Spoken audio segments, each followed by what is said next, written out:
है कि तुम्हें नामी मिल जाएंगे, नाम छोड़ दो। तो इस बात को नाम जापक स्वीकार नहीं कहता है कि यदि मिलने से नाम छोड़ना पड़े तो मुझे नामी के मिलने की आवश्यकता नहीं है, मुझे तो उनका नाम ही सदा जपना है।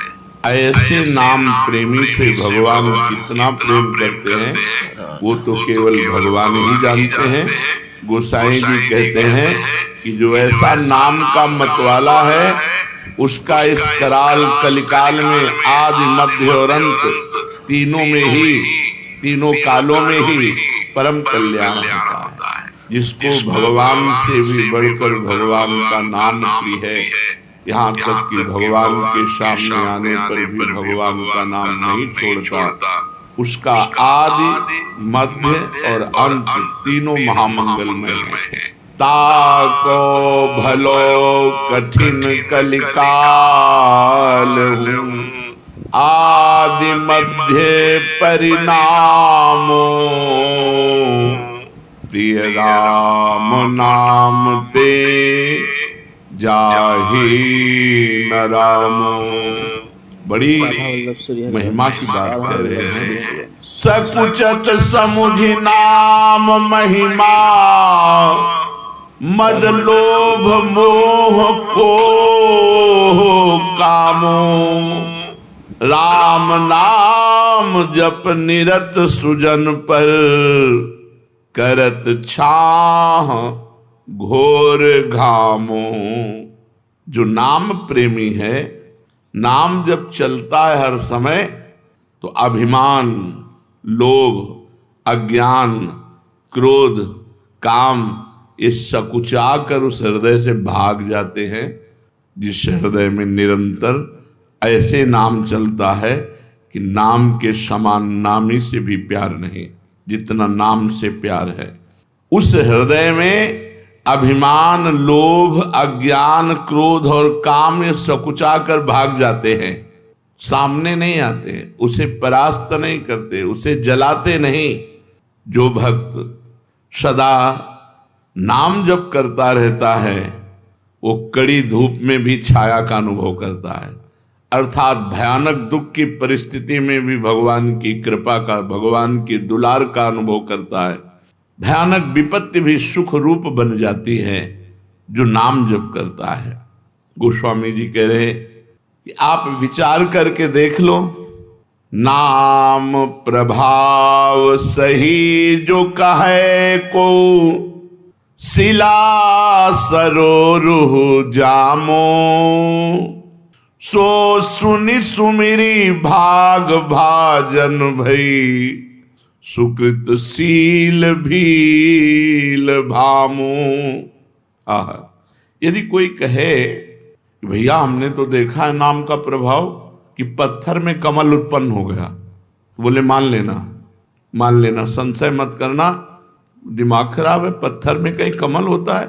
जल में कमल होता है। संशय मत करना, अगर वो नाम जापक है और वो चाहे तो पत्थर से कमल प्रकट कर दे, असंभव से संभव कर दे। बोले संशय मत करना, क्योंकि भगवान के नाम में अपार सामर्थ्य है।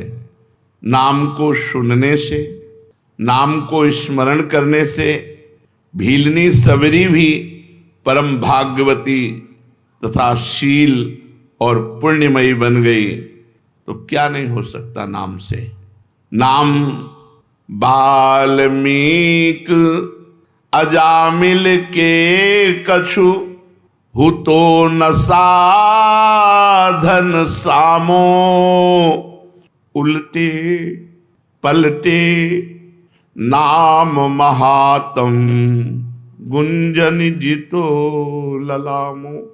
वाल्मीकि जी, अजामिल जी, इनके पास तो कोई साधना नहीं थी, केवल उल्टे पुल्टे भगवान का नाम जप किया।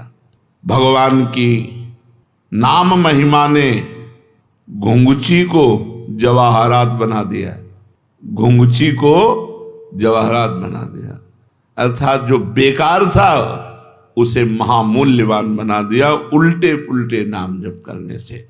परम रत्न स्वरूप हो गया, वो भगवत स्वरूप हो गया। गोस्वामी जी कह रहे हैं, राम ते अधिक नाम कर तब, जेहि किए नगर गत गामो, भय बजाई दाहिने जो जपी तुलसीदास से बामो। नाम की शक्ति नामी भगवान से भी अधिक है, क्योंकि भगवान नाम जापक के अधीन हो जाते हैं, नाम नामी को अधीन कर लेता है। इस नाम ने ग्रामीण मनुष्यों को भी परम चतुर बना दिया, परम विद्वानों को भी जो दुर्लभ है वो ज्ञान प्रदान कर दिया ग्रामीणों को। ग्रामीण का तात्पर्य जो अनपढ़ गंवार, वो भी भगवान का नाम जप करके परम प्रवीण बन गए। असभ्यों को परम पुनीत महात्मा बना दिया नाम ने। गोस्वामी जी कह रहे हैं, इसी नाम को जप कर तुलसीदास सरीखे बुरे जीव डंके की चोट से कहता हूं अच्छे हो गए, डंके की चोट से कहता हूं अच्छे हो गए। तुलसीदास जी कहते हमारे जैसे बुरे जीव नाम के प्रभाव से, डंके की चोट से कहता हूं अच्छे हो गए। फिर जो अच्छे लोग नाम जप करेंगे तो उनका क्या महान भाव होगा। इसलिए भगवान का नाम सर्वोपरि, जो भगवान से भी अधिक बढ़ करके है। साधना में शीघ्र लाभ मिले इसके लिए क्या करना चाहिए? इसमें 3 चीजों की नितांत आवश्यकता है, 3 बातों की नितांत आवश्यकता है, जिससे आपकी साधना शीघ्र बढ़ेगी और फलदायी हो जाएगी। जितने भी भजन विरोधी भाव हैं उनका त्याग करना, चाहे वो व्यक्ति हो, चाहे वो वस्तु हो, चाहे वो स्थान हो, चाहे वो अंदर की वृत्ति हो। वृत्ति, व्यक्ति, वस्तु, स्थान के संग से जिससे हमारा भजन छूटे उसका त्याग कर दे। उस वृत्ति का, उस व्यक्ति का, उस भोजन का, उस वस्तु का, उस पदार्थ का, उस स्थान का, जहां हमें भजन में बाधा पड़ जाए। अगर शीघ्र साधन बढ़ाना है, भगवत प्राप्ति करनी है, तो ये नियम लेना है कि जिस व्यक्ति के संग से भजन छूटे, जिस वस्तु के खाने से भजन छूटे, जिस स्थान में जाने से भजन छूटे, जिस दृश्य के देखने से भजन छूटे, वो हमें सब छोड़ देना चाहिए।